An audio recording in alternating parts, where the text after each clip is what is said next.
එතකොට අපි ඔයාගේ පන්තියේ 4 වෙනි දවසේ පටන් ගන්න හදන්නේ. 3 වෙනි දවසේ රවුල් නියමයේ අවසාන තැනින් ඉවර කරේ. එතන ඉඳන් දැන්. එතකොට 4 වෙනි දවසේ පටන් ගන්න ඕනේ. හරි. දැන් ගත්තොත් අපි දන්නවනේ පරිපූර්ණ ද්‍රාවණයක් සංයුක්ත බඳුනක් තුල දෙයන්ගී කියන්නේ සංඝටක දෙකක්. තියෙන ද්‍රාවණයක් ද්‍රව වාෂ්ප සමුදායටපත් වෙනවා. ඊට අදාළව ගන්න පුළුවන් නියමයක් තමයි රවුල් නියමය. එහෙම නැත්නම් රවුල් නියමයේ විකල්පාකාරී කියලා ගත්තේ. මතකයිනේ. ඒතර රවුල් නියමය කියලා කියන්නේ අපව නිර්වචනය කිව්වත් පරිපූර්ණ දෙයන්ගී ද්‍රාවණයක් සංවෘත බඳුනක් තුල ද්‍රව වාෂ්ප සම්ප්‍රයුක්තවට පත්ව ඇති විට වාෂ්ප කලාපයේ එක් සංඝටකයක ආංශික පීඩනය එහි ද්‍රව කලාපයේ මවුල භාගයේ සංතෘප්ත වාෂ්ප පීඩනයේ ගුණිතයට සමානයි කියලා ගත්තේ. ඒතර රවුල් නියමය ලියන්න කිව්වොත් ඒක වචනයෙන් හෝ මේ සමීකරණයෙන් ලියන්න පුළුවන්. හරිද? ඊට ආපහු කියනවා රවුල් නියමයේ විකල්පාකාරී කියලා තවත් එකක්. ඒත් කිව්වේ සංයුත බඳුනක් තුළ පරිපූර්ණ ද්වයංගී ද්‍රාවණයක්. හරිද? ද්‍රව වාෂ්ප සමුදායට පත්ව ඇති විට ද්‍රව කලාපයේ එක් සංඝටකයක මවුල භාගය. ද්‍රව කලාපයේ එක් සංඝටකයක මවුල භාගය අනෙක් සංඝටකයේ සාපේක්ෂ වාෂ්ප පීඩන පාතනයට සමාන වෙයි කියලා. එතකොට ඒවල මවුල භාගය ගත්තොත් x නේ. ඒතර අනිත් සංඝටකය වෙන්නේ b. එතකොට එයාගේ වාෂ්ප පීඩන පාතනය ගත්තොත් කොහොමද වෙන්නේ? p not b ඍණ pb. මේ සංතෘප්ත වාෂ්ප පීඩනයේ අඩු කරන ආංශික පීඩනය. ඊළඟට ගත්තොත් ඒක සාපේක්ෂ කරන්න ආපහු යකින් බෙදනවා. සාපේක්ෂ වාෂ්ප පීඩන පාතනය. ඒතර අපි දන්නවා සාමාන්‍යයෙන් සාපේක්ෂ කියලා කියන්නේ ඒ යකින් තවත් අයකින් බෙදුවට පස්සේ නාගෙන්නේ සාපේක්ෂ කියලා කියන්නේ. එතන ඒක බෙදන්නේ තමන්ගේම ඒ කියන්නේ අදාළ අනිත් සංඝටකයේ සංතෘප්ත වාෂ්ප පීඩනයෙන්. ඒ නිසා තමයි මේ පදෙට කියන්නේ සාපේක්ෂ වාෂ්ප පීඩන පාතනය කියලා. සමාන වෙනවා. ඒතර රවුල් නියමයේ විදිහට මේක ලිව්වත් එකයි මේක ලිව්වත් එකයි කියලා මම කියලා දුන්නා. මතකයිනේ? රවුල් නියමයේ මේක කිව්වත් මේක කිව්වත් එකයි. මේක සමීකරණයෙන් එහෙම නැත්නම් වචනෙන් කැමති විදිහට වර්ධා ගන්න පුළුවන්. ඒතර දැන් අපිට මේ රවුල් නියමය ඕනනම් විකල්ප ආකාරය බවට පත් කරන්න පුළුවන්. එහෙම නැත්නම් මේ විකල්ප ආකාරය රවුල් නියමය බවට පත් කරන්න පුළුවන්. පැහැදිලි අවස්ථාව. එහෙනම් දැන් අපි එතෙන්ට යන්න හදන්නේ. හරිනේ? රවුල් නියමයේ විකල්ප ආකාරය දෙකම කියන්නේ. ඒතර සමහර ගුරුවරු මං කිව්වා මේක රවුල් නියමයේ විකල්ප ආකාරය මෙයා රවුල් නියමයේ කියලා උගන්වනවා කියලා. ඒක අවුලක් නැහැ. කවුරු ලිව්වත් එකයි. හරිද? ඒතර දැන් අපි ආපහු යන්න හදන අලුත් තැනකට මෙන්න මෙයාගෙන් මෙයා ලබා ගන්න හදන්නේ. ඒ කියන්නේ රවුල් නියමයේ විකල්ප ආකාරයෙන් රවුල් නියමයේ ලබා ගැනීම තමයි හදන්නේ. එහෙනම් කෙටි අනුමාතුවක් දාගන්න. රවුල් නියමයේ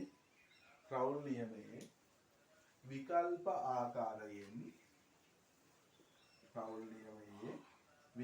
ආකාරයෙන් රවුල් නියමය ලබා ගැනීම.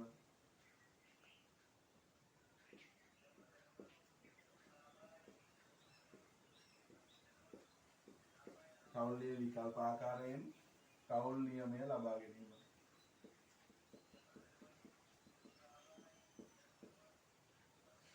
හරි. දැන් මේක කරන්න තියෙන. ඒතර දෙපැත්ත මාරු වෙනවා. x a ගෙන් නෙමෙයි හදන්නේ xb ගෙන්. හොඳයි. මේ xb සමානයි p not a ඍණ p a බෙදීම p not a කියන එක අපත් කරනවා මෙයාට. p a සමානයි x a වරක් p not a ට. හරිද? ඒ කියන්නේ මෙන්න විකල්ප ආකාරය පත් කරනකොට මෙයා බවට. ඒතර මේ පදේ මෙයා බවට පත් කරන්නයි ඔය අර ත්‍රිකෝණමිතිය වගේ. හරිනේ? මැත්ස් වල ත්‍රිකෝණමිතිය වගේ. කොහොමද කරන්නේ? හරි ඉස්සර දාගන්නකො. මෙයා බවට පත් කිරීම කියලා මුල් අවස්ථාව. xb සමානයි p not a ඍණ p a බෙදීම p not a සමානයි. හරිද? එතකොට xb p not a ඍණ p a බෙදීම p not a කියන එක නා පරිවර්තනය කරනකොට p a සමානයි x a වරයක් p not a බවට. හරි. පදවල දාගන්නකෝ ඒක.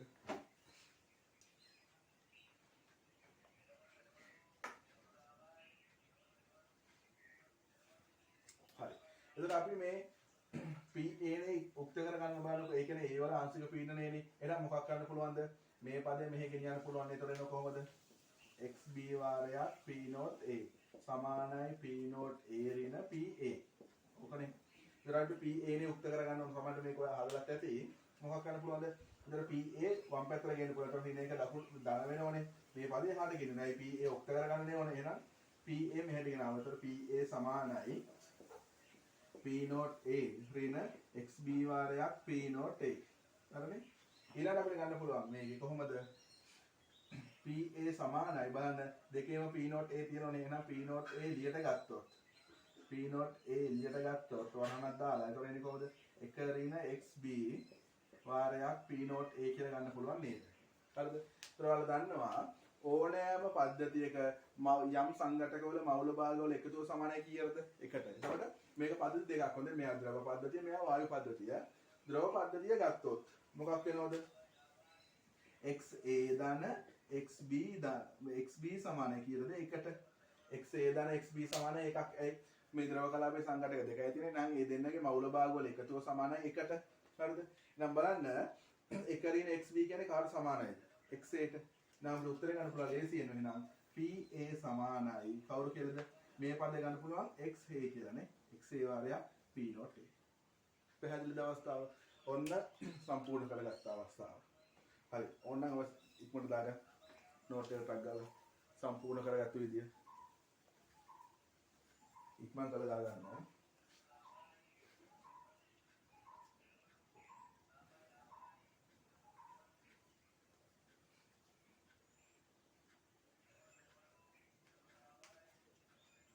වීඩියෝ එක නතර කරගෙන ඕනනම් ඉක්මනට දාගන්න. ඒතර ඔය වගේ ව්‍යුත්පන්න කරන්න එනවා විභාගෙට.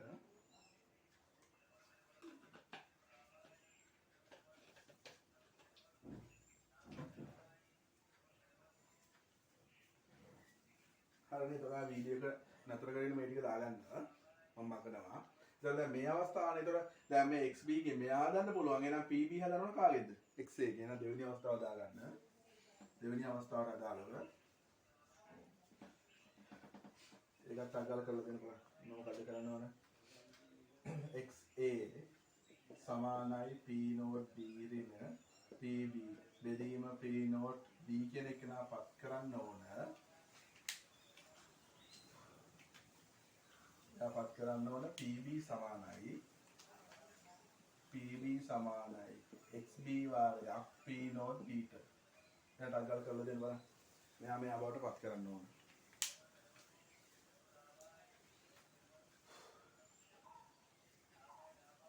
එතකොට අර විදිහම තමයි චුට්ටක්වත් වෙනස් නැහැ.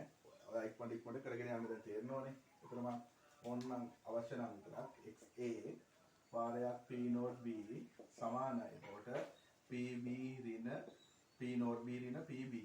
එතකොට අපිට මේ PB යුක්ත කරගන්න පුළුවන්. ඒතර PB සමානයි P not B ඍණ XA වාරයක් P not B. ඊට පස්සේ ඒක ගන්න පුළුවන් අපිට එක ඍණ XA වාරයක් P not B කියලානේ. ඊළඟට අපි දන්න දේ තමයි XA ධන XB ආගේ සමානයි එකතුව සමානයි එකට. එහෙනම් XA ධන XB සමානයි 1යි. එහෙනම් එක ඍණ XA සමාන කරන්න පුළුවන් XB ටනේ. එහෙනම් PB සමානයි XB වාරයක් P not B කියලා එක සැරේම ගන්න පුළුවන්. පැහැදිලිද? හරි.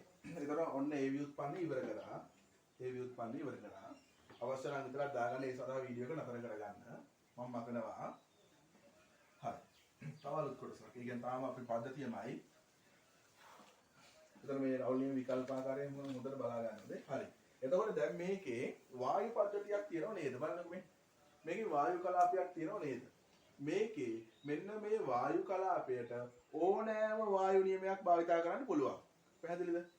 මේ පද්ධතිය කියන්නේ මේ වගේ සමතුලිත ද්‍රව වාෂ්ප සමතුලිත පද්ධතියක වාෂ්ප කලාපයට ඕනෑම වායු සමීකරණයක් යොදන්න පුළුවන්. ඒතර අපි හිතනවා මේකේ තියෙන වායු මොන වායු කියලාද? පරිපූර්ණ වායු කියලා. ඇයි? වායු සමීකරණ යොදන්න පුළුවන් ඉන්නේ පරිපූර්ණ වායු සඳහා විතරයි. හරිද? ඒ කියන්නේ බොයිල් නියමය, චාල්ස් නියමය, අවගාඩ්‍රෝ නියමය, පරිපූර්ණ වායු සමීකරණය කියන්නේ PV = nRT ඕන එකක්. ඩෝල්ටන්ගේ ආංශික පීඩනය ඕන එකක් යොදන්න පුළුවන්. හරිද? ඒතර මම මෙතන පැහැදිලි කරන්නේ ඩෝල්ටන්ගේ ආංශික පීඩනය මේ යෙදීම ගැන විතරයි. හරිද? ඒතර අපි හිතමු දැන් මෙයන් PV = nRT දානවා කියලා. එතන මේ වායු කලාපෙට PV = nRT දානකොට අනිවාර්යයෙන්ම දාන්න ඕන වායු පරිමාව විතරයි. හරිනේ? ඒ කියන්නේ වායු කලාපයේ පරිමාව විතරයි දාන්න ඕන. වෙන එකක් දාන්න බෑ. දැන් මුළු පද්ධතියේ පරිමාව දාන්න බෑ. ද්‍රව කලාපයේ පරිමාව දාන්න බෑ. දාන්න පුළුවන් වායු කලාපයේ පරිමාව විතරයි. ඒක හොඳට මතක තියාගන්න. එච්චරයි මේ විදිහේ විශේෂත්වය. ඇයි?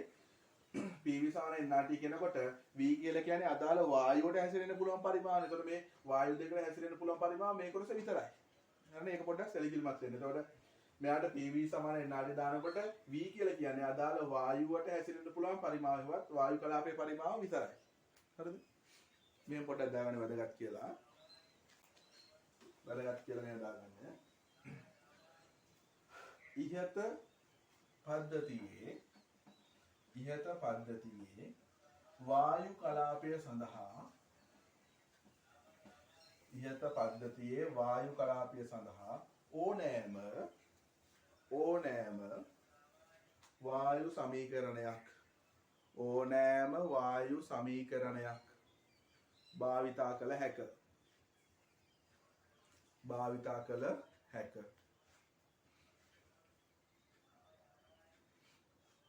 ඕනෑම වායු සමීකරණයක් භාවිතා කළ හැක. එහිදී පරිමාව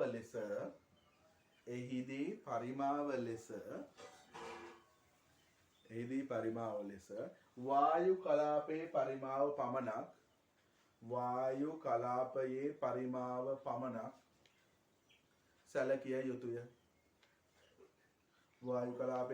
පමණක් සැලකිය යුතුය.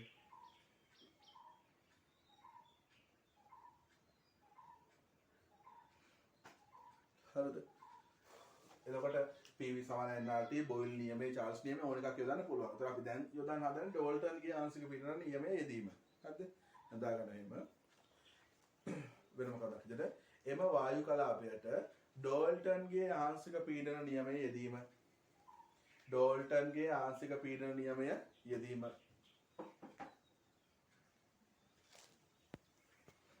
වායු කලාපයට ඩෝල්ටන්ගේ ආංශික පීඩන නියමය යෙදීම. හරි. එතකොට මේ ඩෝල්ටන් ගාන හදන්නේ. එතකොට ඩෝල්ටන් කියන එකනාගේ ආංශික පීඩන නියම දෙකක් තියෙනවා. එකක් ඍජු එක, අනිත් එක වක්‍රව ගන්න එක. එතකොට ඩෝල්ටන්ගේ ආංශික පීඩන නියමය කියන්නේ එකිනෙක ප්‍රතික්‍රියා නොකරන වායු මිශ්‍රණයක මුළු පීඩනය එක් වායුවේ ආංශික පීඩන වල එකතුවට සමානයි කියන එක. හරිද? ඒක මම නිර්වචන ලියන්න යන්නේ නැහැ. මොකක්ද නිර්වචනය? එකිනෙක ප්‍රතික්‍රියා නොකරන වායු මිශ්‍රණයක මුළු පීඩනය එක් වායුවේ ආංශික පීඩනයට සමාන වේ. හරිද? එක් වායුවේ ආංශික පීඩන වල එකතුවට සමාන වේ. හොඳයි. වායු කලාපයක නැත්නම් වායු මිශ්‍රණයක මුළු පීඩනය එක් වායුවේ ආංශික පීඩන වල එකතුවට සමාන වේ. හරිද? අපි දැන් වායු කලාපයේ මුළු පීඩනය හිතුවොත් PT කියලා P total කියන එක හොඳයි. PT කියලා හිතුවොත් එහෙම ඒතර ඒක සමානයි කවුද ඉන්නේ වායු කලාපේ දෙන්න? PA ධන PB. පැහැදිලිද කවදාද? ඒතර වායු කලාපයේ මුළු පීඩනය සමානයි එක් සංඝටකයේ පීඩනවල එකතුවට. ඒතර PA ධන PB. හරිද? ඒතර නිර්වචනය වුණාම හදාගන්න මෙහෙම ඩෝල්ටන්ගේ ආංශික පීඩන නියමයි. නිර්වචනය අවශ්‍ය නැහැ හොඳයි. එකිනෙක රසායනිකව ප්‍රතික්‍රියා නොකරන වායු මිශ්‍රණයක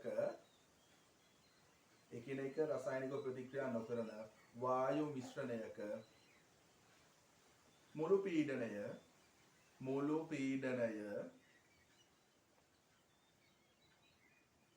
එක්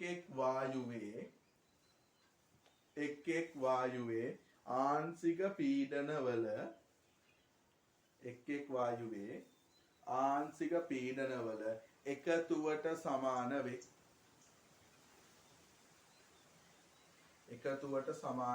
වේ.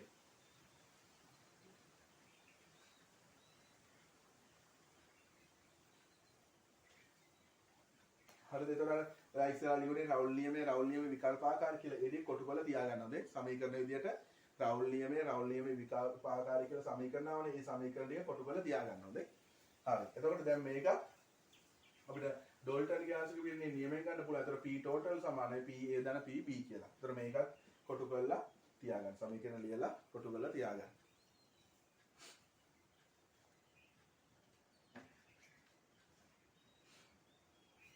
එකතු හොඳයි ගුණය නෙමෙයි. හරි. ඒතර මම කියවනේ සාමාන්‍ය ඩෝල්ටන්ගේ ආංශික පීඩන නියමය කියලා ඊළඟට අපිට ඕකෙන් ගන්න පුළුවන් විකල්ප ආකාරය කියලා එකක්. ඒ මොකද්ද ඒක? අහලා තියෙනවද කියලා බලන්න මේක. අපි KPKC වල ගැන කතා කරා.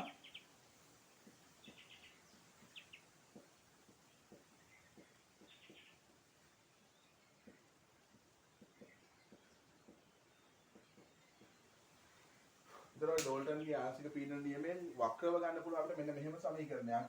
ඕනෑම වායුවක වායු පද්ධතියක යම් සංඝටකයක ආංශික පීඩනය සමානයි එයාගේ වායු කලාපයේ මහුල භාගය වරක් පද්ධතියේ මුළු පීඩනය කියලා.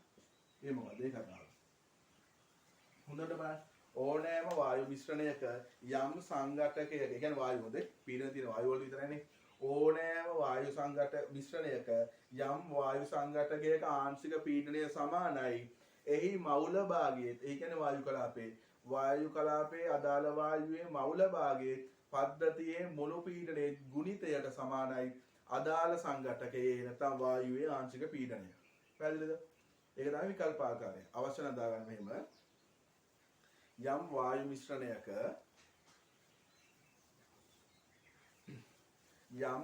මිශ්‍රණයක එක් සංඝටකයක ආංශික පීඩනය එක් සංඝටකයක නැත්නම් එක් වායුවක ආංශික පීඩනය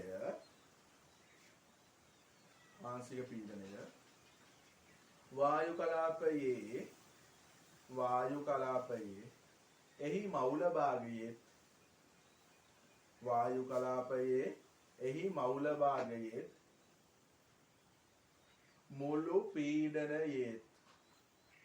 මුළු පීඩනයේ ගුණිතයට සමාන වේ. මුළු පීඩනයේ ගුණිතයට සමාන වේ. පැහැදිලිද? ඒතර ඔන්න ඔය සමීකරණය මම මෙතන දාන්නේ. ඒතර මේ දීපු අපිට ගත් ඉහත පද්ධතියට දාන්න පුළුවන් ඩෝල්ටන්ගේ ආංශික පීඩන නියමය. ඒතර විකල්ප ආකාරය කියලා කිව්වත් එකයි. ඒතර එනම් PA ගත්තොත් PA සමානයි. යාගේ වායු කලාපයේ මවුල භාගයේ YA XA නෙවෙයි. හරිද? ඒතර මුළු පීඩනය P total කියන එක අපි ඉස්සෙල්ලා ගත්ත ආංශික පීඩනයෙන් PA දා PB කියලා. ඒ කියන්නේ A හා B වල ආංශික පීඩන වල එකතුව. සංතෘප්ත නෙවෙයි. ඒ මෙතන තියෙන ආංශිකනේ. පැහැදිලිද? එතකොට PB ලිව්වොත් එතකොට PB සමානයි YB වාරයක් PA ධන PB. ඔන්න අවස්ථාව. එයාගේ මවුල භාගය වරක් පද්ධතියේ මුළු පීඩනය. එතකොට අපිට රවුල් නියමයේ ගණන් හදාන්න ඉන්නේ මේ සමීකරණ දෙකෙන් විතරයි. වෙන කිසිම එකකින් එන්නේ නැහැ. හරිද? ඒකයි මම කිව්වේ ලේසි කියලා. රවුල් නියමයේ ගණන් එන්නේ එක්ක රවුල් නියමයේ ඇසුරෙන් නැත්නම් ඩෝල්ටන්ගේ ආංශික පීඩන නියමයේ ඇසුරෙන්. හරිද? ඒ කියන්නේ විෂම ජාතිය කලාප සම්තුලිතතාවය ගණන් එන්නේ මේ සමීකරණ දෙකෙන් විතරයි. එතන ඉතාමත් සැලකිලිමත් වෙන්න ඕන තැන තමයි රවුල් නියමයේදී තියෙන ද්‍රව කලාපයේ මවුල භාගය. හරිද? ඩෝල්ටන්ගේ ආංශික පීඩනයේදී තියෙන්නේ වායු කලාපයේ මවුල භාගය. හොඳට බලන්න. මෙතන තියෙන x මෙතන තියෙන y. ඒ ටික හොඳට පේන තමයි මම මේ වෙනස් සංකේත ගත්තේ. පැහැදිලිද? එතකොට ඔය ගත්ත සම්මේ පද්ධතියට ඩෝල්ටන්ගේ ආංශික පීඩනය නෙමෙයි. දැම්මොත් එහෙම 8 ගන්න පුළුවන් එක් එක් සංඝටකයේ ආංශික පීඩනය. රවුල් නියමයේ දැම්මත් 8 ගන්න පුළුවන් එක් එක් සංඝටකයේ ආංශික පීඩනය. ඒකයි මේකේ සමානකම. දෙකෙන්ම අපිට ගන්න පුළුවන් වෙන එක් එක් පද්ධතියේ එක් එක් සංඝටකයේ ආංශික පීඩනය. නමුත් රවුල් දැම්මොත් දාන්න ඕනේ ද්‍රව කලාපය, ඩෝල්ටන් දැම්මොත් දාන්න ඕනේ වායු කලාපයේ මවුල භාගය. හරිනේ? එහෙනම් මේකට දාගන්න ඉහත පද්ධතියට ඩෝල්ටන්ගේ ආංශික පීඩනය යෙදීමෙන් කියලා මේ දෙක දාලා කොටු කරලා තියාගන්න. ඉහත පද්ධතියට ඩෝල්ටන්ගේ ආංශික පීඩන නියමයේ යෙදීමෙන් කියලා PA සමානයි YA වාරයක් PA ධන PB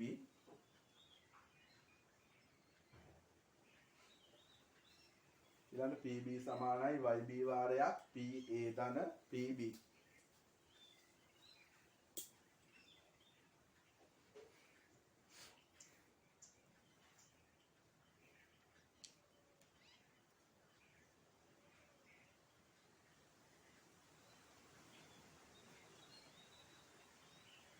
හරිනේ? හරි. ඊට පස්සේ මේකේ අවසාන සමීකරණ ඊට පස්සේ අපිට ප්‍රස්ථාර දෙකකට යන්න තියෙන්නේ. අවසාන ව්‍යුත්පන්න ගන්න හදන්න. එතකොට අපි දැන් මේ ද්‍රව කලාපයේ මවුල භාගය සඳහා ප්‍රකාශනය ගත්තනේ රවුල් නියමයේ. ඊට පස්සේ අපිට ගන්න තියෙනවා වායු කලාපයේ එක් එක් සංඝටකයේ සංයුතිය. ඒ කියන්නේ මවුල භාගය හෝ ස්කන්ධ භාගය. අපි සරලව ගන්න මවුල භාගයනේ. සඳහා ප්‍රකාශනය ගන්න ඕන ඩෝල්ටන්ගේ ආංශික පීඩනයයි රවුල් නියමයේ දෙකම එකතු කරලා. හරිද? ඩෝල්ටනේ රවුල් නියමය භාවිත කරලා වායු කලාපයේ සංඝටක සඳහා මවුල භාගය සඳහා ප්‍රකාශනයක් ගන්න තියෙනවා. හරි ඒකත් දාලා අපි මේ වෙලියමු. ඊළඟට මාතෘකාව රවුල් නියමය හා ඩෝල්ටන්ගේ ආංශික අයතන මේ රවුල් නියමයේ මේ ඩෝල්ටන්ගේ ආංශික නියමයේ ලියලා උතන කොටු කරගන්න ඕනේ. يعني මේ සමීකරණ දෙක දාලා කොටු කරලා තියාගන්න. දැන් මාතෘකාව රවුල් නියමය හා ඩෝල්ටන්ගේ ආංශික පීඩන නියමය රවුල් නියමය හා ඩෝල්ටන්ගේ ආංශික පීඩන නියමය භාවිතා කර වායු කලාපය සඳහා එතන වායු කලාපයේ වායු කලාපයේ වායුවල සංයුතිය සඳහා වායු කලාපයේ වායුවල සංයුතිය සඳහා ප්‍රකාශනයක් ලබා ගැනීම සංයුතිය සඳහා ප්‍රකාශනයක් ලබා ගැනීම එතකොට මේ සංයුතිය කියලා ගත්තේ මවුල භාගය හොඳේ සංයුතිය කියලා ගත්තේ මවුල භාගය හරි එතකොට YA හා YB සඳහා තමයි වෙන වෙනම ප්‍රකාශ ගන්න ඕනේ එතකොට අනිවාර්යයෙන්ම ඔයාලට තේරෙනවා YA හා YB ඉන්නේ කොහෙද ඩෝල්ටන් හරිද එහෙනම් මුල් අවස්ථාව දාගන්න ඉහත පද්ධතියම සලකමු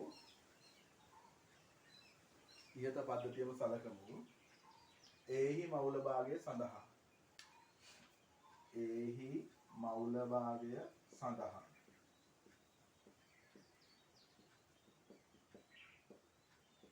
හරිද එතකොට YA ඕන සමීකරණයක් ඕනනේ අපිට තියෙන සමීකරණයක් එහෙනම් අපි ගන්නවා කවුරුද මේ දෙකම ඔයාලා කෙටියෙන් ඔතන දාගන්න. ඒතකොට ලේසියෙන් පේනවනේ හැමතැනම. ඒතකොට මේ රවුල් මේ ඩෝල්ටන්. ඒතකොට ඩෝල්ටන් එකේ තියෙනවා YA එකක්. ඒතකොට YA සඳහා ප්‍රකාශනයක් ගන්න ඕන. එහෙනම් මෙන්න ඒක ලිව්වා. ඒතකොට YA නේ උක්ත කරගන්න ඕනේ. එයා සඳහානේ ප්‍රකාශනයක් ගන්නෙ. එහෙනම් YA උක්ත කරගත්ත කොහොමද කරන්නේ? YA උක්ත කරන සම්පූර්ණ සමීකරණය බෙදන්න වෙනවා PA දර PB ගෙන් නේ. එහෙනම් YA සමාන වෙනවා PA බෙදනවා PA දන PB ගෙන්. හරිද? YA සමානතර PA බෙදීම PA දන PB. දැන් බලන්න PA ලියන්න පුළුවන් කවුරු ඇසුරෙන්ද? රවුල් නියම ඇසුරෙන්. PA ලියන්න පුළුවන් රවුල් නියම ඇසුරෙන්. PB ලියන්නත් පුළුවන් රවුල් නියම ඇසුරෙන්. අන්න ඒකෙන් තේරුම් ආදේශ කරන්න. හරි. එතකොට YA සමාන වෙනවා කාටද? PA කියන එක ලියන්න පුළුවන් කොහොමද? XA වාරයක් P not A. බෙදීම ආපහු PA ලියන්න පුළුවන් XA වාරයක් P not A ධන XB වාරයක් P not B. අන්න බලන්න එතකොට රවුල් නියම හා ඩෝල්ටන් නියම ඇසුරෙන් එක් එක්කෙනාගේ සංයුතිය සඳහා ප්‍රකාශනයක් වායු කලාපයේ සංයුතිය සඳහා ප්‍රකාශනයක් ගත්තා. හරිද? ඒහි මවුල භාගය සඳහා කියලා මේක දාලා කොටු කරලා තියාගන්න.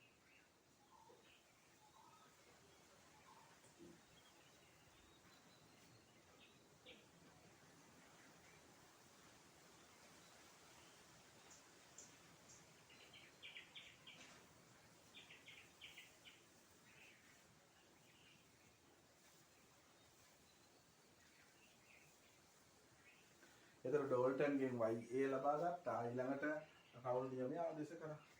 ලේසි උත්තරය. ඊළඟට ආපහු B හි මවුල භාගය සඳහා කියලා ගන්න ආපහු තව එකක්. B හි මවුල භාගය සඳහා. ඒ කියන්නේ YB ඉන්නේ කෙනෙක් නේ. B හි මවුල භාගය සඳහා. එතන ඒ ගණනේ ඩෝල්ටන්ගේ ආන්සර් පීඩනයනේ. එතන PB සමානයි YB නේ ගන්න වෙන්නේ. මෙයා ඊළඟ ඒකේ YB උත්තර ගත්තා. කොහොමද එතකොට YB සමානයි එතකොට PB බෙදීම PA දන PB. ඊළඟ A පීඩනයට ආදේශ කරනවා රවුල් නියම. සංකල්ප දාගන්න. එතකොට YB සමානයි PB කියන එක සමානයි XB වාරයක් P not B බෙදීම XA වාරයක් P not A දන XB වාරයක් P not B. ඔන්න අවස්ථාව. එකක් කොටු කරලා තියාගන්න. ඔය ව්‍යුත්පන්න බොහෝ වෙලාවට විභාගෙදී අහනවා.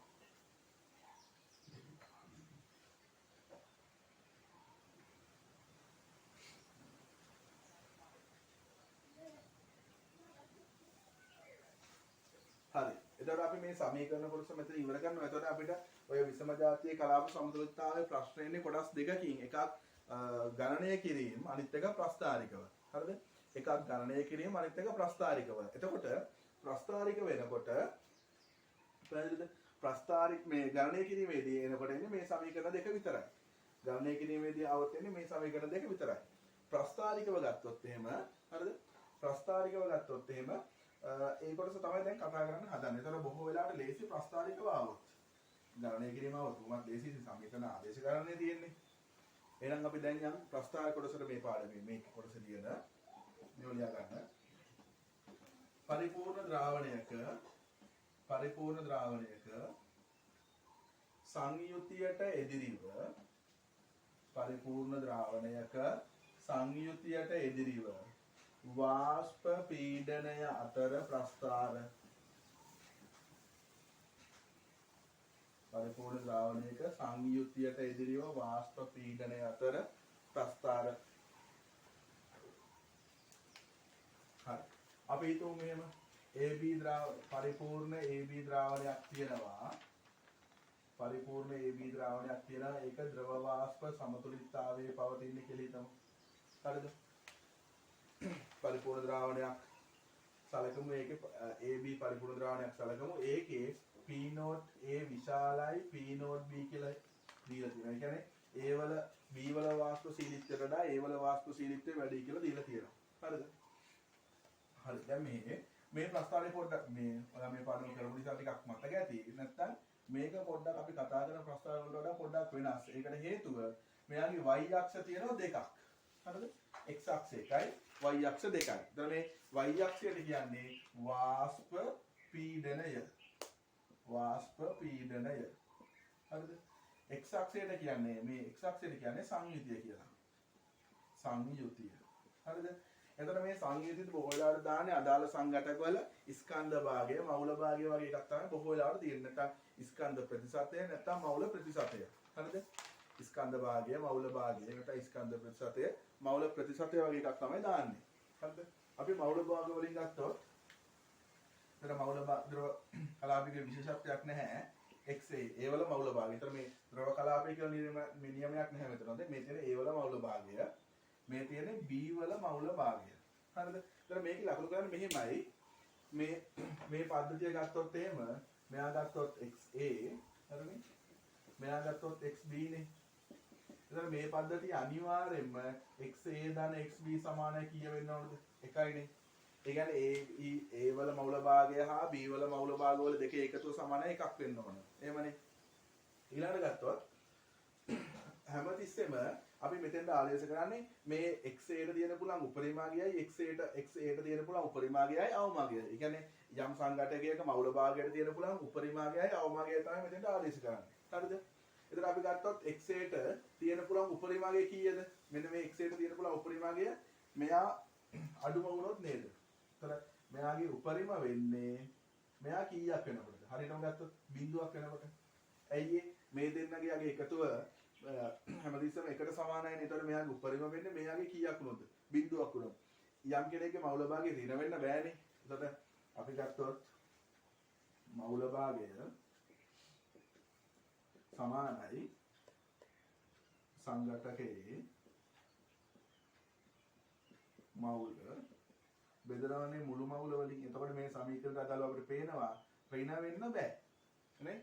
එතකොට මෙයාගේ මේ පද්ධතියේ මේ XB වල තියෙන පුළුවන් අඩුමගේ බිඳුවනේ. ඇයි සංඝටකයේ මෞල ප්‍රමාණය බිඳුවක් වුණොත් මේ නාගයක් කීයද? බිඳුවයිනේ. එතකොට මෞල භාගයට තියෙන පුළුවන් අවමගේ බිඳුවයි. උපරිමගේ කීයද? එකයි. ඒ කියන්නේ යම් මාක් කෙනෙක් උපරිමට එනකොට අනිත් එක්කෙනා ඉබේටම අවම වෙලා. ඒ කියන්නේ කීයද? බිඳුව වෙලානේ. එතකොට ඔය වගේ ද්‍රාවණයක එක් එක් සංඝටක වල තියෙන පුළුවන් උපරිමාගය මේ එකයි අවමාගය බිඳුවයි. හරිද? එතකොට XA උපරිම වෙන්න නම් XB බිඳුවක් වෙන්න ඕනනේ. මෙයා එකක් වෙනකොට මෙයා බිඳුවක් වෙනවා. එතකොට මෙයා එකක් වෙනකොට මෙයා ඉබේටම බිඳුවක් වෙනවා. ඒ නිසා XA-ට තියෙන පුළුවන් අවමාගය ගත්තොත් අපි ගන්න පුළුවන් කීයද? බිඳුවයි. එතකොට එක රේඛාවක බිඳුවයි අනිත් රේඛාව තමයි යාගේ උපරිමාගය. හරිද? එක මේ y අක්ෂයක් තුළ යාගේ තියෙන පුළුවන් අවමාගය ඊළඟ රේඛාවේ උපරිමාගය. ඊළඟට මෙයා බිඳුවක් වෙනකොට අනිවාර්යයෙන් මෙයා කීයක් වෙනවද? එකක් වෙන්න ඕන. එතකොට XA එකක් වෙන තැන අනිවාර්යයෙන්ම XB කීයක් වෙනවද? බිඳුවක් වෙන්න ඕනේ. ඔන්න අවස්ථාව. එතකොට මේ XA හා XB දෙකම සංයුතිය විදිහට පෙන්වන්න අවශ්‍ය නැහැ. නමුත් මේ පුරුද්දට එහෙම භාවිත කරන හැමතිස්සෙම සංයුතිය XA විතරක් ලියුවත් ඇති XB විතරක් ලියුවත් ඇති. ඇයි අපි දන්නවා XA බිඳුවක් වෙන තැන XB කීයද? 1යි. ඊළඟට XA එකක් වෙන තැන අනිවාර්යෙන් XB කීයක් වෙනවද? බිඳුවයි කියලා අපි දන්න ඕනේ. ඒ නිසා මේ දෙකම ලකුණු කරන්න අවශ්‍ය නැහැ. හරිද? නමුත් ඔන්න ලකුණු කරා. හරි. දැන් එනවා අපි මෙතෙන්ට. මේ මෙහෙමින් කියන්නේ මේක ප්‍රස්තාවයේ ලකුණු කිරීම ඉතාම වැදගත්. හොඳයි. හරි.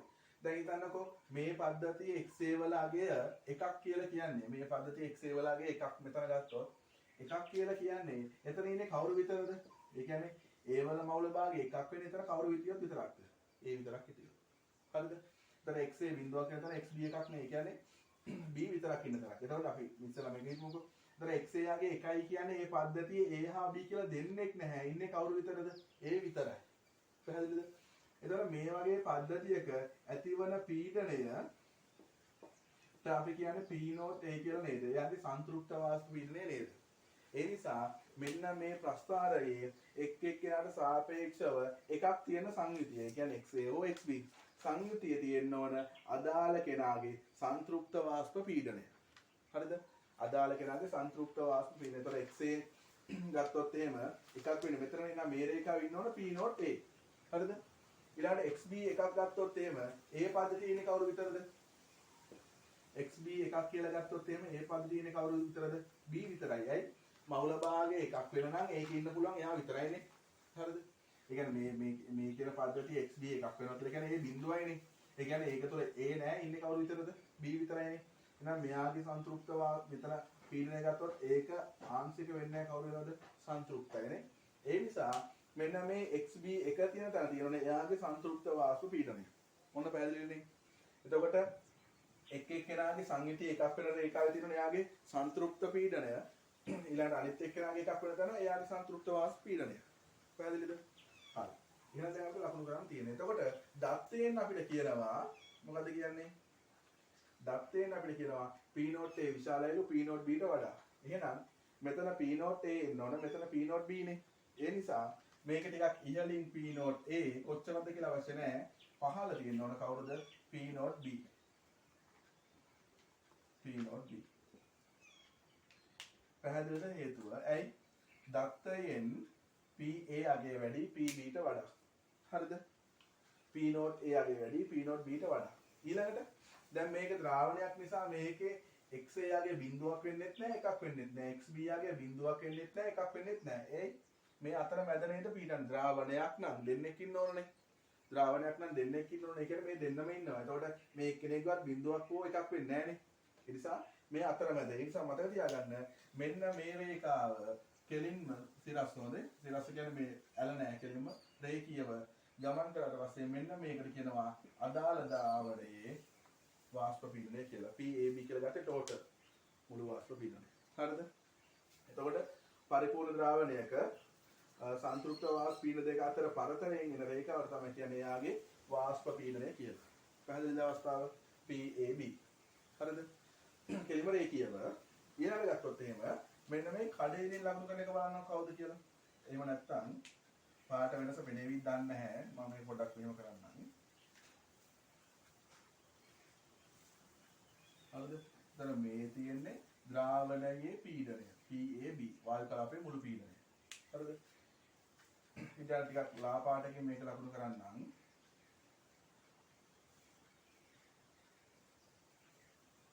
එකක් කෙලිම සිරස්වනේ.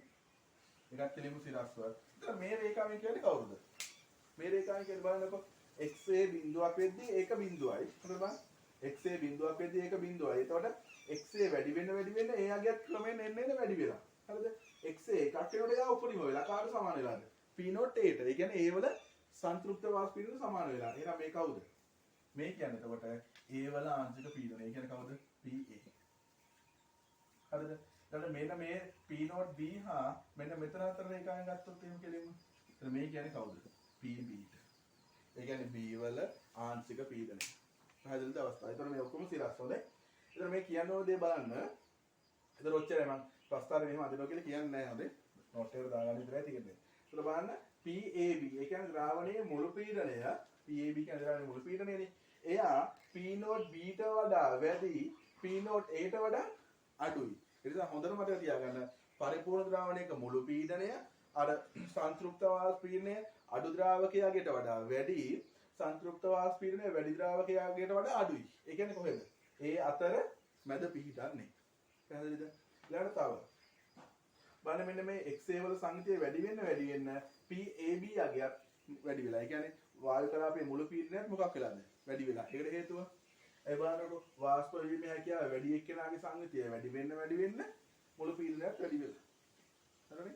ඉතින් ඔය ටික තමයි ලියා ගන්න තියෙන්නේ. අපි ඉස්සෙල්ලා ප්‍රස්තාරය දාගමු. මේක ලියා ගන්න. AB පරිපූර්ණ ද්‍රාවණයක් සලකමු. AB පරිපූර්ණ ද්‍රාවණයක් සලකමු. එහි P not A විශාලයි. එහි P not A විශාලයි P not B වේ.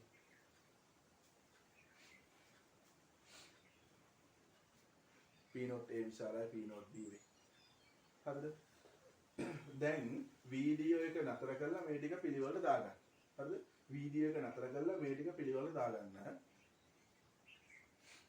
හරි. එතන මේ ඔක්කොම සිරස් රේඛාවන්ද? ඔක්කොම සිරස් රේඛා අද්රුලක් බලට අගලා ගන්න.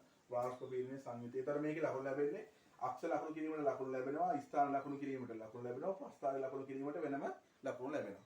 හරිද? හරි. එහෙනම් වීඩියෝ එක නතර කරගෙන ටග් ගාලා දාගන්න බලන්න.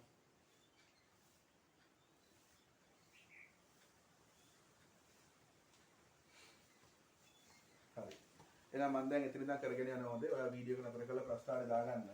එතන ඉඳන්. ලියාගන්න ප්‍රස්ථාරය යට මෙහෙම. වාෂ්පශීලීත්වය වැඩි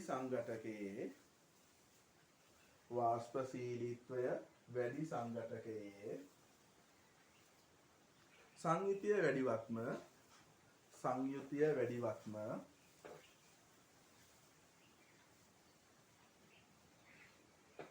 වාෂ්ප කලාපයේ මුළු පීඩනය වැඩි වේ.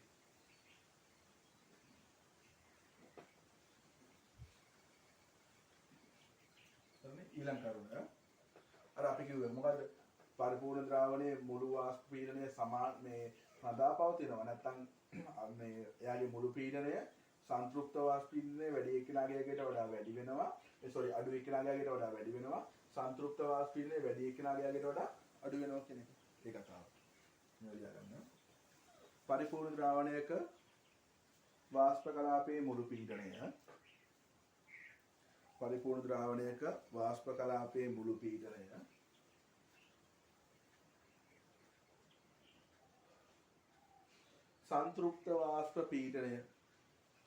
संतृप्त वाष्प पीडनय अडु अगये නැත්නම් අඩු ද්‍රාවකයේ संतृप्त वाष्प पीडනය අඩු ද්‍රාවකයේ අගයට වඩා වැඩි වන අතර ඒ කියන්නේ ද්‍රාවකයේ අගය තියෙනවනේ ඒ අගයට වඩා වැඩි संतृप्त वाष्प पीडනය අඩු ද්‍රාවකයේ අගයට වඩා වැඩි වන අතර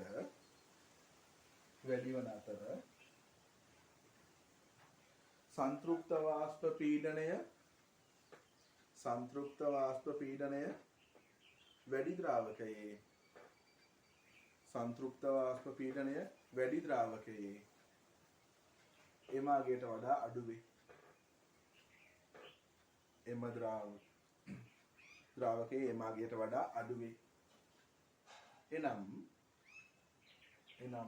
ඒ අතරමැද පිහිටයි.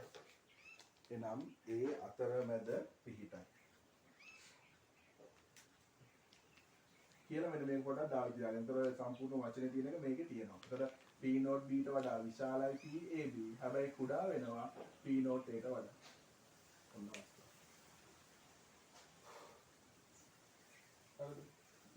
හරි. ඒක ඊළඟට කියන්න ඕන කරුණ තමයි ප්‍රස්ථාරයේ හැඩය පොඩ්ඩක් මෙතන වෙනස් වෙන්න පුළුවන්. කොහොමද? ඒතර යම් ළමයෙක් ප්‍රස්ථාරයේ මෙන්න මෙහෙම සංයුතිය ලකුණු කරොත් හොඳට බලන්න. ප්‍රස්ථාරයේ සංයුතිය මෙන්න මෙහෙම ලකුණු කරොත් x එකයි එතන මෙතන බිඳුවයි. මෙතන එකයි මෙතන බිඳුවයි. ඊළඟ xb ගත්තොත් කීයද? මෙතන බිඳුවයි මෙතන එකයි. හරිද? එතන x එකක් වෙන මෙතන p note ඉන්නවනේ මෙතන p note a. ඊළඟ pb xb මෙතන එකක් වෙන නිසා මෙතන තමයි p note b දැනෙන්න ඕනේ. එතකොට මේ දෙක අතර පරතරයෙන් ප්‍රස්ථාරය කියලා කියන්නේ. එතකොට ප්‍රස්ථාරය හැදෙන්නේ කොහොමයි? ඒ නිසා සංයුතිය මාරු කරත් එහෙම ප්‍රස්ථාරයේ වැඩක් නැහැ. හොඳේ. ලකුණ මේ ප්‍රස්ථාරයේ හැඩය විතරක් වෙනස් වෙනවා. සංයුතිය මාරු කරොත් මේ XA XB ආගයන් මාරු කරොත් එහෙම ප්‍රස්ථාරයේ හැඩය වෙනස් වෙනවා. ඒතකොට යම් ළමයෙක් මෙහෙම හදලා තියෙනවා නම් ඒකත් නිවැරදි. හරිද? ඊට අනුරූපව. හරි. ඊළඟට අපි යනවා මේ ප්‍රස්ථාරයේ ඊළඟ එකට. ඒතර ප්‍රස්ථාර හතරක් තියෙනවා අපිට මෙතන අඳින්න. ඊළඟ ප්‍රස්ථාරය යනවා මෙහෙම. පරිපූර්ණ ද්‍රාවණයක සංයුතියට එදිරිව සංයුතියට එදිරිව උෂ්ණත්වය පරිපූර්ණ ද්‍රාවණයක සංයුතියට එදිරිව උෂ්ණත්වය වරහන් තුල තාපාංකය අතර ප්‍රස්ථාර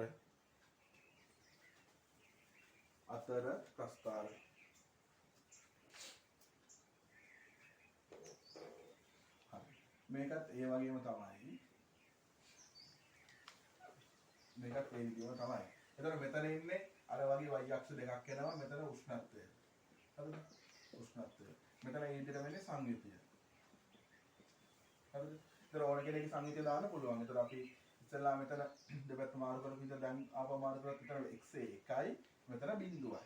හරිද? ඊළඟට xb ගත්තොත් මෙතන බිඳුවයි මෙතන එකයි. හරිද? එතකොට අපි ප්‍රස්ථාරය අඳින්නේ උෂ්ණත්වයට දිරව නිසා අපි දැනගන්න ඕනේ තාපාංකය. එතකොට මේ ඉස්සෙල්ලා ද්‍රාවණය මම දෙන්නේ P0 A විශාලයි P0 B නිසා නේ. ඔක ඔහොමනම් අපිට ගන්න පුළුවන් කොහොම කියලාද? A වල තාපාංකය TA කියන එක්කෙනා කුඩයි TB ට වඩා. ඒ කියන්නේ වැඩි වෙන TB. නේ දෙපැත්ත මාරු වෙන කියලා පැහැදිලි කරේද? එතකොට මේ TA වලින් A වල තාපාංකය කියන එක කියවෙන්නේ නැහැ. TB වලින් TB කියලා කියන්නේ B වල තාපාංකය කියලා කියන එක භාවිත වෙන්නේ නැහැ. කියවෙන්නේ නැහැ. ඒ නිසා ඔයාලා මෙතන සංකේත විදිහට TA හා TB භාවිත කරනවා නම් ලියන්න ඕන TA කියන්නේ A වල තාපාංකය. හරිද? TB කියන්නේ B වල තාපාංකය කියලා තියෙන්න ඕන. හරි. ඒතර ප්‍රස්ථාරය අර විදියමයි. මොකද්ද විදිය? XA එකක් වෙන තැන තියෙන්නේ A වල තාපාංකය. හරිද? XB එකක් වෙන තැන තියෙන්නේ B වල තාපාංකය. ඇයි XA එකක් වෙන විතර තියෙන්නේ A විතරයිනේ. යම් පද්ධතියක XA එකක් කියලා කියන්නේ A වල මවුල වාගේ එකක් වෙනකොට ඒ පද තියෙන්නේ A විතරයිනේ. ඒතර මෙතන ඇති වන තාපාංකය කියන්නේ A වල තාපාංකය කියලානේ. නේ? ඊළඟට XB එකක් වෙන තැන ඉදිරියට ඉන්නේ B විතරයිනේ. ඒතර මෙයාගේ තාපාංකය කියලා ගත්තොත් මෙතන ගන්න වෙන්නේ B විතරයිනේ. B වල තාපාංකයනේ. ඒ නිසා මේකෙත් අර සංයුතිය එකක් වෙන තැන තියෙන අදාළ සංඝටකයේ තාපාංකය. හරිද? එහෙනම් දත්තෙන් තියලා තියෙනවා A කුඩයි B විශාලයි කියලා. ඒ නිසා XB එකක් වෙන තැන ඒක ඉහළ TB. ආපහු කියනවා මේක මෙහෙම ලිව්වොත් ඔයාලා ලියන්න ඕන TB කියන්නේ B වල තාපාංකය කියලා. හරිද? ඊට TA කියන්නේ A වල තාපාංකය කියලා ලියන්න ඕන. ඊට පස්සේ TA ට වඩා B ට වඩා TA පහළ වෙන්න ඕන අර දත්තේට අදාළව. හරිද? මේකේ පොඩි වෙනසයි තියෙන්නේ. ඔයාලට මතක නම් අපි ප්‍රස්ථාරයක් යන්දා උෂ්ණත්වයේ එදිරිව පීඩනය රේඛීය වැඩිවීමක් වෙන්නේ නැහැ. මේ වක්‍ර වැඩි වෙන්නේ කියලා මතකද ඒක? ඒ නිසා මේකේ තර විදියම තමයි. මේ දෙක අතර මේව වක්‍රයකින් හැදෙනවා. කොහොම වක්‍රයකින් යා කරොත් එන්නේ අදාළ ද්‍රාවණයේ තාපාංකය. කෙලිම රේඛාවක් නෙවෙයි නේද? වක්‍රයක් නේද? වක්‍රයක් විදිහට යා කරන්න ඕනේ. ඒතර අඩු වෙන වක්‍රය කියන්නේ බෑවම අඩු වෙන එකක්. මෙහෙම නෙවෙයි මේ පැත්තට. හරිද? ඒතර මේකට කියනවා TAB කියලා. ඒ කියන්නේ මොකද්ද? AB ද්‍රාවණයේ තාපාංකය කියලා. පැහැදිලිද? AB ද්‍රාවණයේ තාපාංකය කියලා. ඊළඟට මම හිත ආපහු පොඩ්ඩක් ඉස්සෙල්ලා වගේ හද පාටික ලකුණු කරන්නම්. ඕ වක්‍රයක්. හරිද? ඒතර ඒ කියන්නේ AB ද්‍රාවණයේ තාපාංකය. හරිද? ඊළඟට ආපහු අර විදිහටම ගත්තොත් කොහොමද? මෙන්න මේ XA ඉඳන් මෙහෙම වක්‍රව ගියත් එහෙම. sorry XB බිඳුවේ ඉඳලා XB එකක් වෙන තැනදී මෙහෙම ගියොත් මේ කියන්නේ කවුරුද? B වල තාපාංකය. ඒ කියන්නේ B වල තාපාංකය. ඊළඟ මෙතන ඉඳන් මෙහෙම වක්‍රයක් ආවොත් ඒකට කියන්නේ කවුරුද? A වල තාපාංකය. නැත්නම් තාපාංක විචලනය කියලා කියනවා වඩා සුදුසුයි. විචලනය. මේ කියන්නේ B වල තාපාංක විචලනය. පැහැදිලි දවස්තාව අර විදියමයි වක්‍රයක් වෙනවා. මොකද වාෂ්ප පීඩනයේත් එදිරිව උෂ්ණත්වය අතර ප්‍රස්ථාරය මෙහෙම වක්‍රයක් නිසා. හොඳට බලන්න තේරෙනවද කියලා. ඉතින් මේ ප්‍රස්ථාරය බොහෝ පන්තිවල උගන්වන්නේ නැහැ හොඳේ. බොහෝ පන්තිවල මේ ප්‍රස්ථාරය උගන්වන්නේ නැහැ. මේක අලුත් සිලබස් එකේ තියෙනවා. ඒ කියන්නේ කීයද? 2011 ඉඳන් තියෙන පටන් ගත්තා. හොඳේ. ඊට කලින් මේ ප්‍රස්ථාරය තිබ්බේ නැහැ. ඊට කලින් තියෙන්නේ ඊට පස්සේ අඳින ප්‍රස්ථාරය. ඒතකොට 2011ට මේ ඉඳලා තමයි මේ ප්‍රස්ථාර වර්ගය ආවේ. තාපාංකය හා සංයුතිය අතර විචලනය. හරිද? තව එකක් එනවා අපිට. තව පොඩ්ඩකින් ඊළඟ එක තාපාංකය හා සංයුතිය අතර කලාප සටහන කියලා. ඒ කියන්නේ මේ ප්‍රස්ථාරය නෙවෙයි. පැහැදිලිද? ඊට පස්සේ තව එකක් කියන්න ඕන. මේකේ සියලුම තාපාංක අඳින්න කියලා නැත්තම් හරිද? ද්‍රාවණයේ තාපාංකය විතරක් නම් මේ කළු ප්‍රස්ථාරය විතරයි. හරිද? කළු ප්‍රස්ථාරය විතරයි. අර ඉස්සෙල්ලා එකෙත් මට කියන්න අමතක වුණා. ඉස්සෙල්ලා එකෙත් එහෙමයි. එතකොට ද්‍රාවණයේ වාෂ්ප පීඩනය අඳින්න කිව්වොත් එහෙම ඕක විතරයි. ද්‍රාවණයේ වාෂ්ප පීඩනය අඳින්න කිව්වොත් මේ අර ද්‍රාවණයේ මුළු පීඩනය අදාළ විචලනය විතරයි. ඊළඟට එක් නැත්නම් පද්ධතියේ තියෙන සියලු පීඩන වල විචලන ලකුණු ගන්නකොත් මේ තුනම ඕන. හරිද? එකක් විතරක්. ඒ කියන්නේ ද්‍රාවණයේ පීඩනය අඳින්න කිව්වොත් අර මුල් එක්කෙනා විතරයි. පැහැදිලිද? එහෙනම් ඊතර මේ කතා කරපු ප්‍රස්තාරවල තේරුම් නැතුනොත් පොඩ්ඩක් මට කියන්න වේලාසන ඕනේ. ගණන් ටික හදන්න කලින් පොඩ්ඩක් කියන්න. හරි. එහෙනම් දැන් දාගන්න උදාහරණ කියලා එහෙම. AB පරිපූර්ණ ද්‍රාවණයක් සලකමු. AB පරිපූර්ණ ද්‍රාවණයක් සලකමු. AB පරිපූර්ණ ද්‍රාවණයක් සලකමු. එහි P note A විශාලයි. P note A විශාලයි. P note B වේ. එහි P note A විශාලයි. P note B වේ. හරිද? එතකොට මේ අපි ඇදලා තියෙන ද්‍රව කලාපෙට හොඳේ මේ තියෙන්නේ වාෂ්ප මේ තාපාංග විචලනයේ ද්‍රව කලාපයට ඇදලා මේ තියෙන ද්‍රාවණය. ඒ කියන්නේ AB ද්‍රාවණයේ තාපාංකය. මේ තියෙන්නේ B ද්‍රාවකයේ තාපාංකය. මේ තියෙන්නේ A ද්‍රාවකයේ තාපාංකය. හරිනේ? හරි. ඊළඟට එතකොට මේ පද්ධතිය දාගෙන මේකනේ දීලා තියෙන. එතකොට අපි හදා ගන්නවා මේක. මෙයා දීපු නිසා හදා ගන්නවා මේක. ඒක දාලා ප්‍රස්තාරය සම්පූර්ණව තියාගන්න. එතකොට එතන දාගන්න TB කියන්නේ B වල තාපාංකය, TA කියන්නේ A වල තාපාංකය කියලා. හරිද? මේ විස්තරය දාගෙන ප්‍රස්තාරය සම්පූර්ණ කරගන්න වීඩියෝ එක නතර කරගන්න. මම මෙතනින් පස්සේ කොටස් ටික උගන්වගෙන යනවා. හරිද? වීඩියෝ එක නතර කරලා ඔයාලා ප්‍රස්තාරය දාගන්න. හරි. දැන් පටන් ගන්න බලන්නක් ගාලා.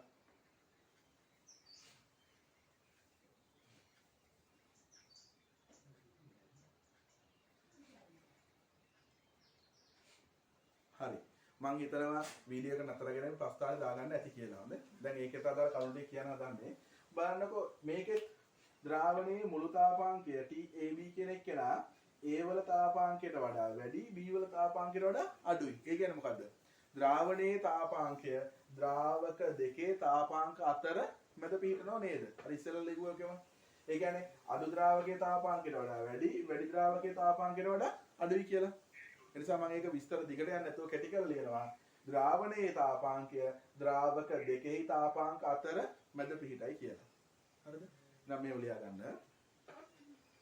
කරුණු වශයෙන් නේද ප්‍රස්තාරය දෙකෙන් ඉවර වෙලා. ඒතර ප්‍රස්තාරය දෙකෙන් නැත්තම් නැවත වීඩියෝ එක නතර කරලාගෙන ප්‍රස්තාරය සම්පූර්ණ කරගන්න. මේව දාගන්න. ද්‍රාවණයේ තාපාංකය ද්‍රාවකවල තාපාංක අතර මැද පිහිටයි. ඒතර කොහොමද ලියන්නේ කියන දාගන්න තියෙන්නේ. ඒකට අඩු එක TA නේ. එහෙනම් TA ට වඩා වැඩි TAB කුඩා වෙනවා TB ට වඩා.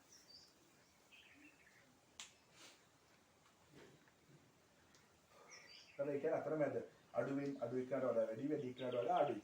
ඊළඟ බලන්න ද්‍රාවණයේ තාපාංකය අර B වල සංයුතිය වැඩි වෙනකොට වැඩි වෙලා තියෙනවා. ඒ කියන්නේ වාෂ්පශීලීත්වය අඩු එක්කෙනාගේ සංයුතිය වැඩි වෙනකොට තාපාංකය මොකක් වෙලා තියෙනවද? වැඩි වෙලා තියෙනවා. මේකත් දාගමු.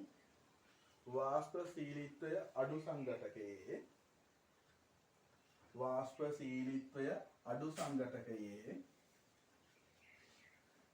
සංයුතිය වැඩිවත්ම ඒ කියන්නේ වාෂ්පශීලීත්වය අඩු කියන්නේ තාපාංකය මොකක් වෙලාද? වැඩි කියන එක හොඳයි. තාපාංකය වැඩි සංඝටකයේ නැත්නම් වාෂ්පශීලීත්වය අඩු සංඝටකයේ සංයුතිය වැඩිවත්ම ද්‍රාවණයේ තාපාංකය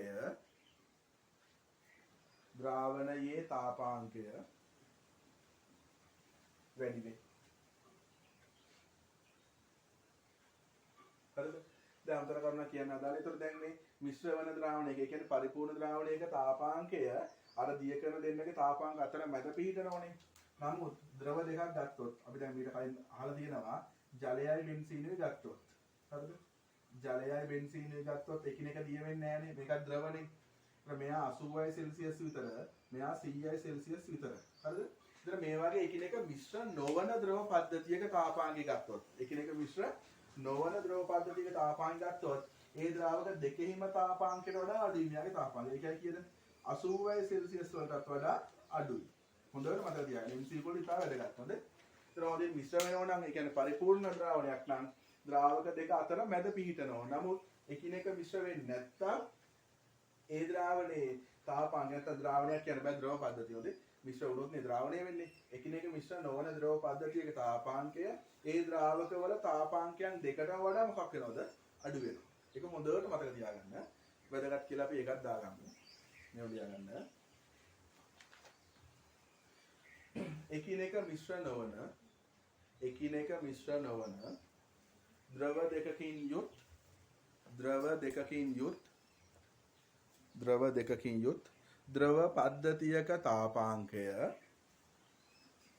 ද්‍රව පද්ධතියක තාපාංකය එම ද්‍රව දෙකෙහිම තාපාංකයට වඩා තාපාංකයන්ට වඩා අඩු වේ.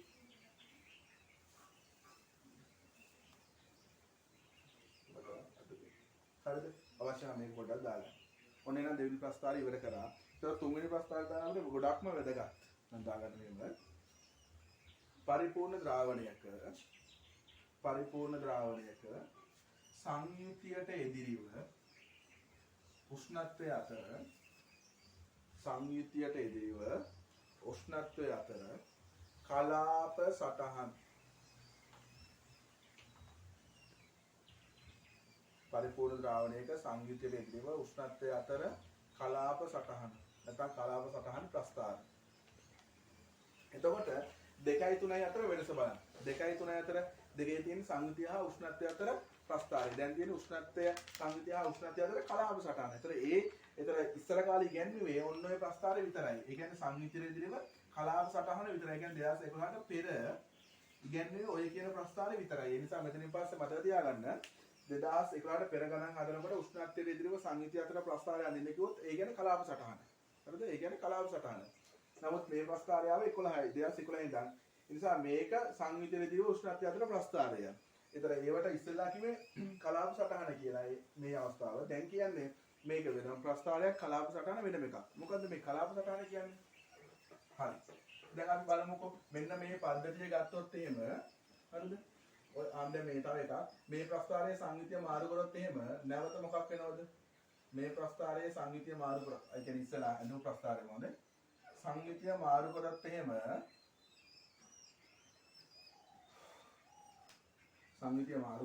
මේ වගේ අවස්ථාවක් වෙනවා. ඒ කියන්නේ xb මෙතන එකක් ගත්තොත් xa බිඳුවයි එකයි ගත්තොත් මෙතන හරිද? ප්‍රස්තාරය හරිය මෙහෙමයි. කිසි අවුලක් නැහැ. වැඩේ වෙනස් වුණාට අවුලක් නැහැ. සංයුතියට අදාළව අඳින්න ඕන. හරිනේ? සංයුතියට අදාළව අඳින්න ඕන. ඒකයි කතාව. හරි. ඊතර මම මේ ප්‍රස්තාරය දැක්කත් ඔය වගේම තමයි. කොහොමද? මේකට සංයුතිය නේ. ඒකට සංයුතිය. තද xa එකයි බිඳුවයි xb ගත්තොත් බිඳුවයි එකයි. හරිද? එතකොට ඔයාලට මතක නම් මේ තියෙන්නේ ද්‍රව පද්ධතියේ තාපාංකය නේද? ද්‍රව කලාපය නේද? හරිද? ඔය තියෙන ද්‍රව කලාපයනේ. එතකොට ඔය ප්‍රස්තාරයේ අපිට කලාප දෙකක් තියෙනවා පෙන්නන්න. ද්‍රව කලාපය, වාෂ්ප කලාපය. මේක එළවලු මට්ටමේ උගන්වන්නේ නැහැ හොඳේ. කලාප දෙක මේ හැදෙන්නේ කොහොමද කියලා උගන්වන්නේ නැහැ. එතකොට ගත්තොත් මේ තියෙන ද්‍රව කලාපයනේ. මේ තියෙන ද්‍රව කලාපය. එතකොට ලියන කලින් ඊට පස්සේ ගත්තොත් මේ වක්‍රයටම මේ තව එකක් මේ වක්‍ර වීම තියෙන ප්‍රස්තාරේ ඒ වක්‍ර වීම මේ අඩු වර්ගයට වඩා වැඩි පහළට යන්න බෑ. ඊළඟට මේකේ වායු කලාපය වෙන්නේ මේ වක්‍රයම ඉහළට වක්‍ර වෙනවා. පැහැදිලිද? හැමතැනම වක්‍රතාව සමානව යන්නේ නේද? කොහොම? ඔය විදිහට විතර වක්‍ර වදින්න ඕක. ඔය විදිහට. එතකොට මේ තියෙන්නේ යාගේ වායු කලාපය. මේ තියෙන වායු කලාපය මේ ගත්තොත් ද්‍රව කලාපය. පැහැදිලිද අවස්ථාව? හොඳට මතක තියාගන්න. ඒතර ඔය කලාප සටහන කියලා කියන්නේ මේ පද්ධතියේ තියෙන ද්‍රව කලාපයයි වායු කලාපයයි අඳින්න ඕනේ. ඒතර ඒක ලේසි. අර ඉස්සෙල්ලා ප්‍රස්තාරයේම ද්‍රව කලාපය ඇඳ වගේ ඒ වක්‍රයම ඉහළට, ඒ කියන්නේ වක්‍රතාව අනිත් පැත්තට එන විදිහට ප්‍රස්තාරය අඳිනවා. ඒකට කියනවා වායු කලාපය කියලා. මේ පැත්තට කියනවා ද්‍රව කලාපය කියලා. හරිද? මෙන්න වායු කලාපය මෙන්න ද්‍රව කලාපය. ඒකට ගත්තොත් මෙන්න මේ දෙක ස්පර්ශ වෙලා තියෙන මෙන්න මේ පෘෂ්ඨය ගත්තොත් එතන කවුරුද? ද්‍රවවත් ඉන්නවා වාෂ්පත් ඉන්නවා. හොඳට බලන්න මේ පෘෂ්ඨය ගත්තොත් ද්‍රවවත් ඉන්නවා වාෂ්පත් ඉන්නවා. ඒ නිසා මෙන්න මෙතෙන්ට කියනවා ද්‍රව ධන වාෂ්පය. හරිද? වායු කලාපය නැත්නම් ද්‍රව ධන වායුව. පැහැදිලිද? ඒතර මේක වාෂ්ප කලාපය වායු කලාපය ඕන වචනයක් කියන්න පුළුවන් ගන්න ඕනේ දෙකම හරිය කියලා. ද්‍රව කලාපය වාෂ්ප කලාපය. හරිනේ? නැත්නම් ද්‍රව කලාපය වායු කලාපය. එතකොට මේක ඇතුළේ තියෙන්නේ ද්‍රව ධන වාෂ්පය. නැත්නම් ද්‍රව හා වාෂ්ප සමතුලිතතාව. හරිද? ඒතර යම් ප්‍රස්ථාරයක මේකේ ද්‍රව කොහොම වාෂ්ප සමතුලිතතාව දැම්මත් හරි. ද්‍රව වාෂ්ප සමතුලිතතාව නැත්නම් ද්‍රව ධන වාෂ්පය. මේ කොටසේනේ සමතුලිතතාව ඇති වෙන්නේ මේ ස්තරය තුළනේ පෘෂ්ඨය තුළනේ. ඒ නිසා මේ පෘෂ්ඨය තමයි මේ පෙන්වලා තියෙන්නේ ද්‍රව හා වාෂ්පය. පැහැදිලිද? ඊළඟට බලන්න මෙන්න මේ රේඛාවෙන් නේද ද්‍රවය වෙන් වෙන්නේ මේ. මේකට ගිය ගමන් ද්‍රව ධන වාෂ්පය, ඒකට ගිය ගමන් වාෂ්ප කලාපය. එතකොට මේ රේඛාවට කියනවා ද්‍රව කලාප මායිම කියලා. ද්‍රව කලාප මායිම. ඊළඟට මේකට කියනවා නම් කවුද? මේ රේඛාවට කියනවා වායු කලාප මායිම. වායු කලාප මායිම. පැහැදිලිද අවස්ථාව? ඔන්න අවස්ථාව. ඒතර මම මේ ප්‍රස්ථාරයේ වායු කලාපයේ මේක ඉහළට එන්න ඕන විදිය පැහැදිලි කරේ නැහැ. හරිද? වායු කලාපයේ මෙහෙම ඉහළට එන්න ඕන විදිය පැහැදිලි කරේ නැහැ. ඒක පැහැදිලි කරන්න ඕනත් නැහැ එළවලු මට්ටමේදී. ඔන්න මම ඊළඟ දවසේ එහෙම පැහැදිලි කරන්නම්. ඒතර මේක මේ වක්‍රයම ඉහළට වක්‍ර වෙන්න ඕන. හැබැයි මතක තියාගන්න මේ ද්‍රව කලාපයේ වක්‍රතාව TA ට වඩා පහළට එන්න බෑ. හරිද? ඊළඟට මේ ඉහළට යන එක්කෙනාගේ වායු කලාපයේ ප්‍රස්ථාරයේ වක්‍ර වෙනෝනේ. එයාගේ TB ට වඩා ඉහළට යන්නත් බෑ. ඇයි ඒ? ඔයාලට මතක නම් මේ ද්‍රාවණයක මේ තාපාංකය TB ට වඩා අඩුයි TA ට වඩා වැඩිනේ. ඒතර මේක පහළට යන්නත් බෑ. මේක ඉහළට යන්නත් බෑ. පැහැදිලිද අවස්ථාව? ඔන්න කලාප සටහන. එතකොට ඔය ඉස්සර කාලේ සිලබස් එකේ ඉගෙනුවේ උෂ්ණත්වයට ඉදිරිව සංයුතිය අතර ප්‍රස්ථාරය කියලා මේක. නමුත් දැන් අපේ එකේ දෙකක් තියෙන එකක් උෂ්ණත්වයට ඉදිරිව සංයුතිය ඊළඟට කලාප සටහන. හරිද? එහෙනම් අපි ආපහු මේකම දාගමු. AB පරිපූර්ණ ද්‍රාවණයක් සලකමු. AB පරිපූර්ණ ද්‍රාවණයක් සලකමු. එහි P note A විශාලයි P note B.